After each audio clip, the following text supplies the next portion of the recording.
let's say if you just cut out things, and very often it's not about doing more, it's actually about doing less, eating less fast food, eating less sugary drinks, eating less out, and trying to cook at home, you're gonna see some sick results.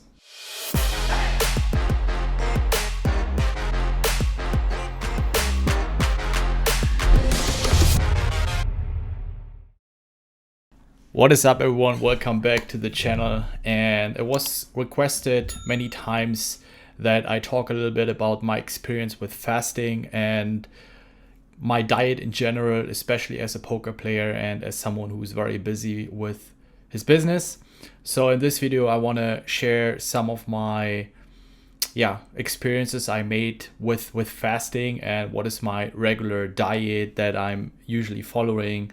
And I've tried many different things. I've been trying vegan, I've been trying a no sugar diet, I've been trying low carb diet, and I think I found a way that guarantees me sustainable results, and it's also fun because I do believe that a diet that forces you to restrain from a lot of things that you actually do enjoy eating, it's not going to be sustainable. Of course, we have to make some sacrifices, but only to a certain degree. If you follow a diet that is, where you don't really enjoy it at all, and it forces you every day to stay away from stuff that you actually would like to incorporate in your diet, I think maybe a week or 2 weeks you're going to be able to follow it, but then you will fall back into old habits. So, and I think a lot of the diets are very one-sided. They are very restrictive, and usually what we persist will resist. I really do. And listen, guys, so I'm only going to be sharing things that really work for me, right?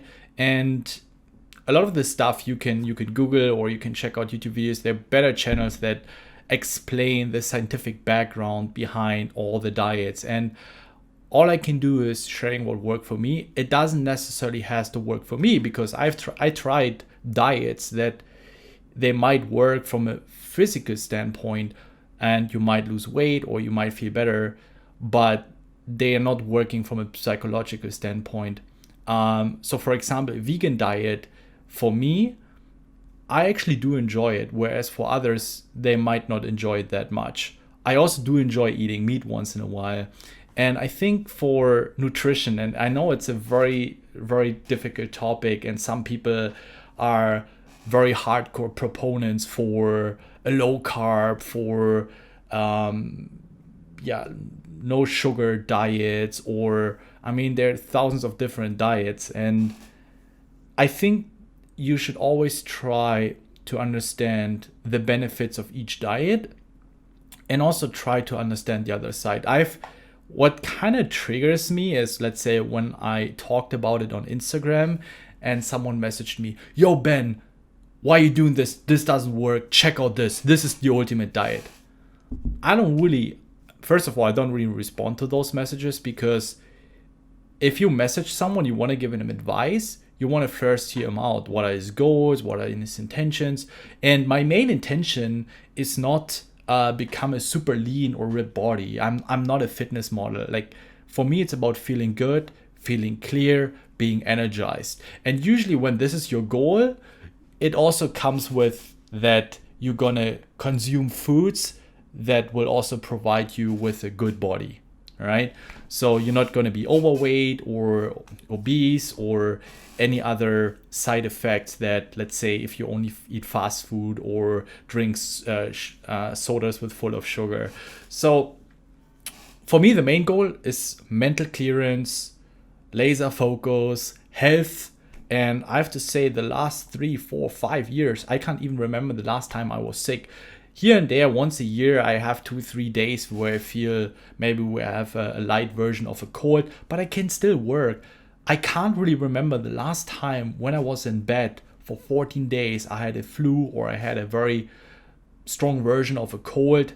I really can't remember it. It might have been during, I think I remember 4 or 5 years ago when I returned from Las Vegas, where I had to stay in bed for 2 or 3 days because of the ACs. But that was also really the point where I started taking more care of my nutrition, cold showers. Everyone, or most of you guys, know that I'm a big proponent of cold showers, which was game changing for me. So, and I think there's some ground rules that are non-debatable, right? Like fast food, sugar, you should really try to reduce it to the minimum. And I also do believe in the Pareto principle that says that, let's say, the most of your outcome comes from actually a very little amount of input. So you don't need to try to be perfect. So I think, let's say, if your nutrition is really bad at the moment, by already following a few principles, you're gonna have some sick results.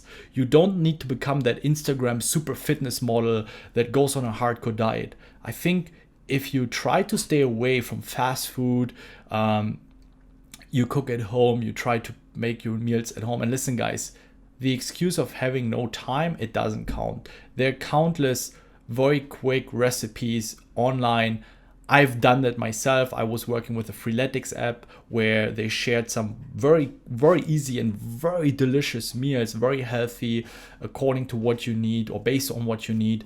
And that's actually also how I got into cooking all the meals myself.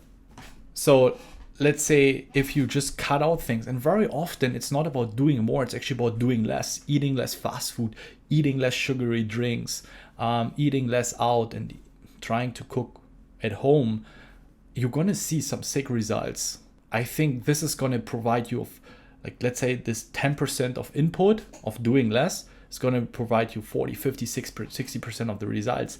And then actually the further you go, the less of an outcome you will experience.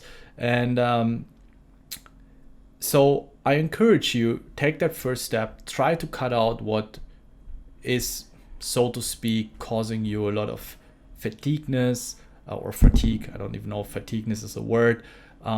This feeling of being sluggish, being lazy, being slow. Maybe you have poor sleep, and this is probably gonna help you a lot, right? And I always try to look for these additional edge and always take it a step further. And again, for me, the main goal is just high level of energy, being healthy, mental clearness, just this laser sharp focus, what I think can give you a cutting edge in poker if you grind for 10, 11, 12 hours. So I've been trying out different things, and now I'm going to share what actually works for me. That was a long intro. And again, I think if you also want to share something in the comments and you're just here to defend your diet, don't write a comment. I don't want to read it. We should all have an open mindset towards a lot of diets. Of course, there's some ground rules. You have it for every topic, every area, that there's some unquestionable laws, right?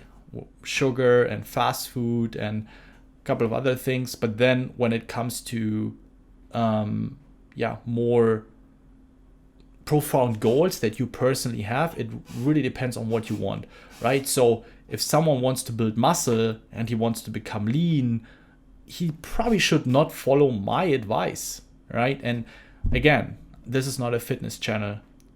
So what I usually do is I try my general diet is very low sugar. I try to reduce carbs, so I'm not eating a lot of pasta. I'm trying to cut out bread, especially white bread, but also dark bread.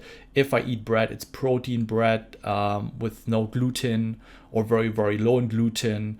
Even if we have burgers, usually during the week, let's say we don't have a lot of time, I then also try to pay attention and order bunless burgers. So it's really just the meat and some cheese and some vegetables. But I also try to reduce my meat consumption. I do believe that what is going on right now in the meat industry, that's not what I stand for. And yes, I should, from a moral standpoint, probably not eat any meat at all. However, I do enjoy eating meat, but if I do eat meat, then it's very, very high quality.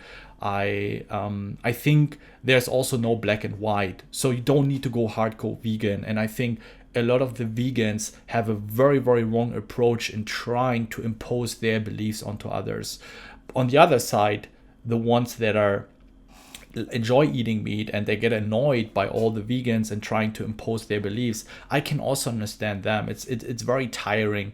So I think I remember my dad also tried out a couple of the vegan products, and there was a vegan who tried to teach him, yeah, this is not the way. If you want to be vegan, you don't need these soy products, you just eat plants and fruits. And he was like, I'm just making my first steps, I'm trying out things. So even if there's someone, let's say, who eats 7 times a week meat, 7 days a week, and then he wants to reduce to 6 times a week, man, that's already a progress, and this should be celebrated, and you should cheer those people up if they have the intention to go for more vegan diet. And I think if we would reduce some of the stuff, you don't need to go hardcore. You can be a 70% vegan, right? Or 70% of your diet can include vegan meals. And if you here and there enjoy some meat, I think this would already have a huge impact on the economy, and especially on these the way we treat animals. I mean, this is just not the way it's supposed to be. However, I don't want to make it a huge debate about veganism. I'm a big proponent of it. I support it, and I also admit that I'm too weak to go fully vegan. I would love to be fully vegan, but I just sometimes don't have the willpower to resist to have a delicious piece of meat. I don't drink milk. If I do have milk, then it's almond milk or some plant-based milk. We of course enjoy eating eggs. But yeah, this is a different topic. So these are the main rules for me: trying to cut out bread, trying to cut out sugar as much as possible, pasta, especially the pasta that contains a lot of gluten, not trying to eat too late, so 2-3 hours before I go to bed. I follow intermittent fasting. I only eat in a 4-hour window, and then once or twice a year, that was my initial point, I do enjoy, and actually I don't enjoy it, but I'm doing a 7 to 10 day fasting. My most recent one, that was before the scoop, I did a 10-day fasting. And of course you should, if you're not sure, you should do a checkup. I've got a lot of message, Ben, this is dangerous. No, it's not dangerous. We can go 30 days. There's like a 3x3x3 rule. You can go 3 minutes without air, you can go 3 days without water, and you can go 30 days without food. My parents usually go 2 weeks. They're much older than me. I'm supposed to be in a better shape given my age, but they even go 2 weeks. I think around 10, even 5 days. Someone messaged me, and he also delivered me some legitimate reasoning that also 5 days is doing the job, cleansing the body, getting rid of the parasites, everything that, giving your body the time to get rid of all the toxins that are in your body, and they accumulate over time. And if you want to know more about the scientific background, why fasting is good for you, then just Google it. Listen, I did it now multiple times. I've had many friends and also students of mine who tried it out, and especially on day 3, day 4, the level or the intensity of focus I experience is unprecedented. I've never been able to sit there for 5-6 hours straight producing videos. Even after on day 3, day 4, I'm also able to start doing light workouts. Your body adapts. For some people it's on day 2, for some people it's on day 4. It really depends on your body and your physicality. However, at some point your body starts adapting. The first days are usually horrible because your body is wondering, where's all the food coming from, where's the energy coming from, and it needs a little bit of a transition period until your body realizes, okay, there's no food coming, and it needs to take its energy from somewhere else. my fasting, and there are also different types of fasting. Some people do juice fasting, some people even go hardcore, only water. My fasting usually looks like this, that I have a juice of freshly squeezed orange juice around the noon hours or early afternoon to still get some vitamins, and in the evening I'm boiling vegetables, and I'm only drinking the water of the vegetables. I'm not eating the vegetables, adding some salt to still get enough minerals, but pretty much everything has no calories or very, very low calories if you consider the juice, the orange juice, but it's probably going to be less than 100 calories a day. You can have a few calories, but I'm not eating any food. I'm really giving the body the time to cleanse. I think someone messaged me 5 days is also going to be as good as 10 days, but for me, it's also the mental challenge. Going for so long, it increases my capacity of willpower, because you realize, man, you're a tough motherfucker. If you can go 10 days without food, all the other obstacles you face on a daily basis appear as nothing, right? And especially in poker, if you face bad beats, I have it in my subconscious mind that I'm able to overcome these challenges. And yes, it might not necessarily have give you so many more benefits to force yourself to go for 10 days from a health standpoint, but it just gives me the additional advantage of understanding, of realizing, man, like you went 10 days without food, respect, right? And whenever you are in a tough situation in poker or in life, you remember, man, you're actually quite tough. You can go through that. And I love to do these little challenges once in a while and just experience where my boundaries. Currently I'm actually on a 2-day fasting. I started yesterday. I'm going to start eating tomorrow.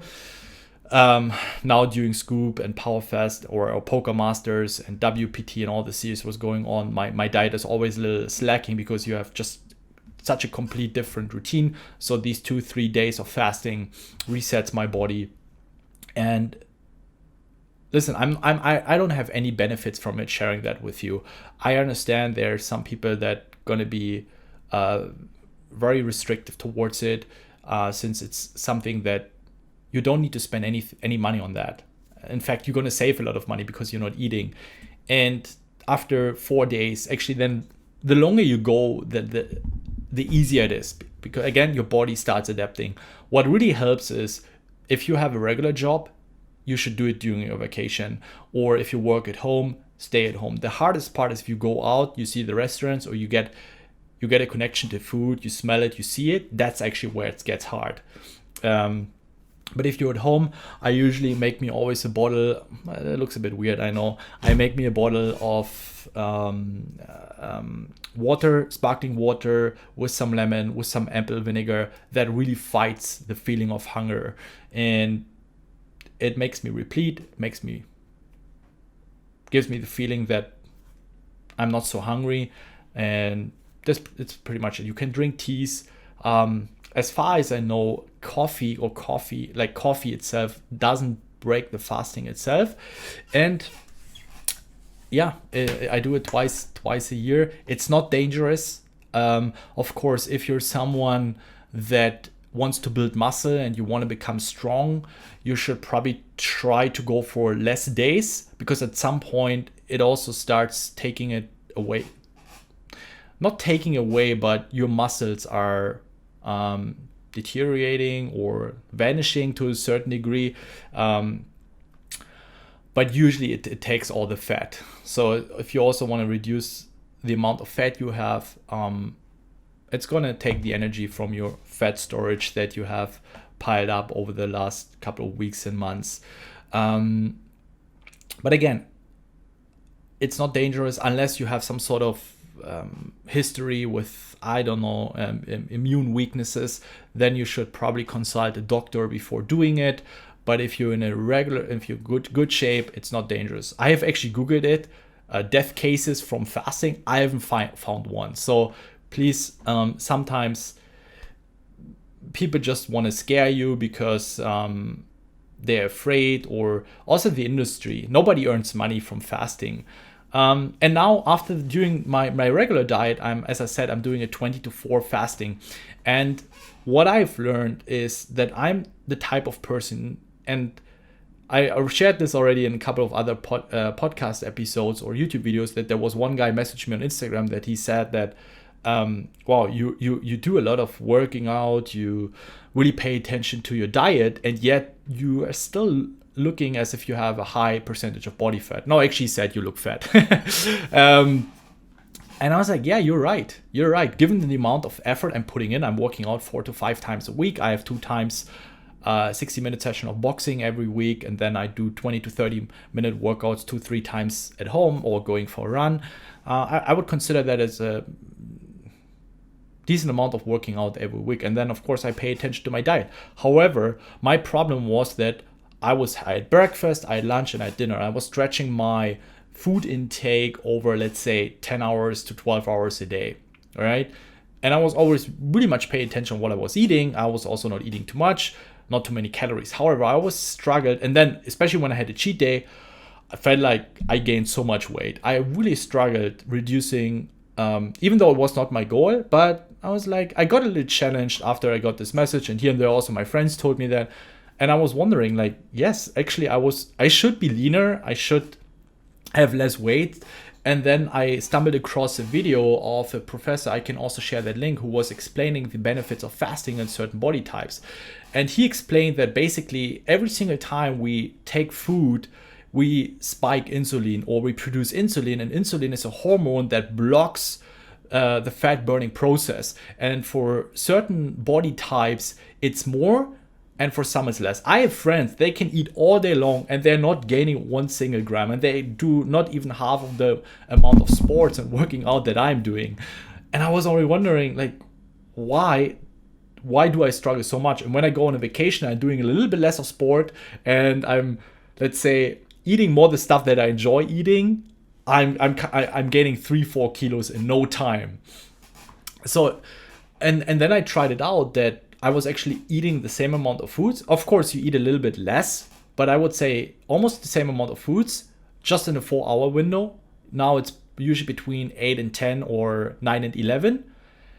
And outside of that window, I'm not eating anything. I got used to it very fast because I started doing it after the 10-day fasting period. And it really helped. It really, really helped. I was actually working out a little less. Like, I was working out then more 4 times instead of 5 times. And also during the week, especially now during the grind, I had more, let's say, more cheat meals. And I was able to actually hold my weight. And I was always around 86, 85, and now I'm around 82 with actually the same effort. And I'm still consistently losing weight, even though I'm not actually trying to lose weight, and I can pretty much eat what I want. And for some people that eat on a regular basis, like breakfast, lunch, then snack, afternoon, dinner, you spike insulin. And if you're that body type, you spike a lot of insulin, or you produce a lot of insulin. It can really block your fat burning process. And even though you're working out a lot and you're really paying attention on what you eat, you really struggle losing weight or losing fat. And I don't want to say it was a magic pill for me, but it really helped. Not only from a body standpoint and losing weight and building muscle, but also when I do fasting. Let's say I get up and I don't eat for 4, 5, 6 hours. I can sit there. I'm so laser focused because my digestion is not working, so I have all the energy available that I can put in and working and creating content. And yeah, it's a great way for me. Again, guys, if you wanna, I'm not a doctor, I'm not a professor, and even though I could have preferred more facts and come across as some very wise guy, I don't want to do that. I want to be more like a buddy to you guys, that I'm sharing you what worked for me, right? Just straightforward. And this has been helping me a lot, especially the longer periods of fasting afterwards. Man, I'm feeling like it's insane. It's insane. You should try it out. I know it's a challenge.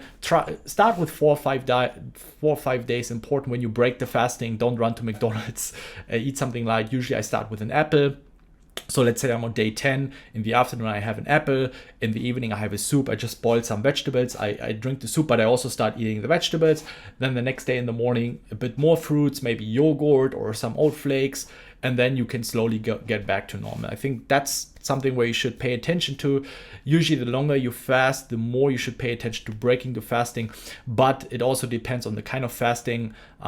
So if you just want to do a 5-day fasting, just Google it, how to break your fasting after 5 days of fasting. There's so much information out there, so many different types of fasting. You can do a juice fasting, you could do a plain water fasting. Like my fasting was kind of like a water fasting, but totally up to you. I can highly recommend it. And also intermittent fasting, you can also do 16-8, so you don't eat 16 hours and then you have an 8-hour window. You can have 16, 6 and 24, or even just one meal a day. I also had days now where I just had one meal and it was actually quite sufficient. I think my body got used to it, and I'm also born and raised in a way where in Eastern Germany back then it was more mentality of trying to get as much food as possible. So when we had dinners with families, it was always a lot of food on the table, like parties or birthdays, always a lot of food, like always a lot of foods in these events. So for me, it was quite natural to always try to get as much food as possible throughout the days, having a lot of meals. I was born and raised in a way where, yeah, you need to have your breakfast, you need to have your lunch, your snack in the afternoon, so you stay hydrated, you stay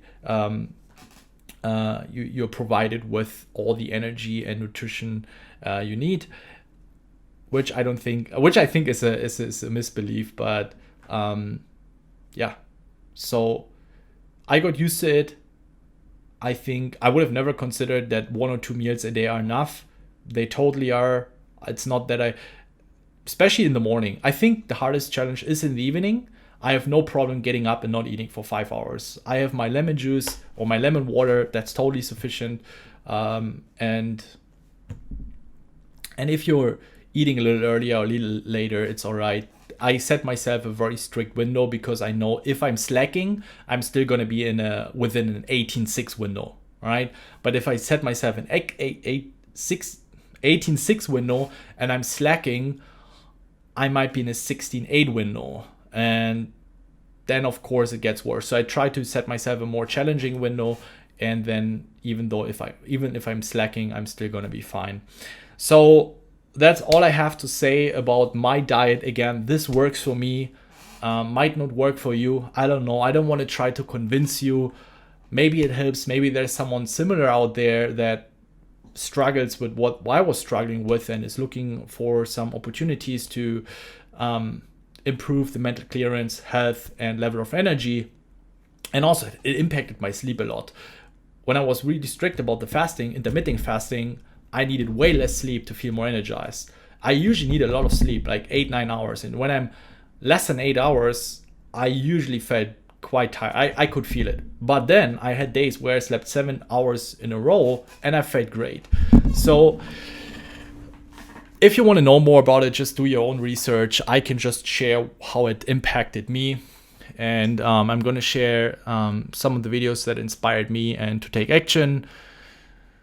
I hope it helped you guys, and then see you in the next video. And if you do enjoy the content, would appreciate if you support the channel by liking the video and also subscribing, so you're not going to be missing out any more content.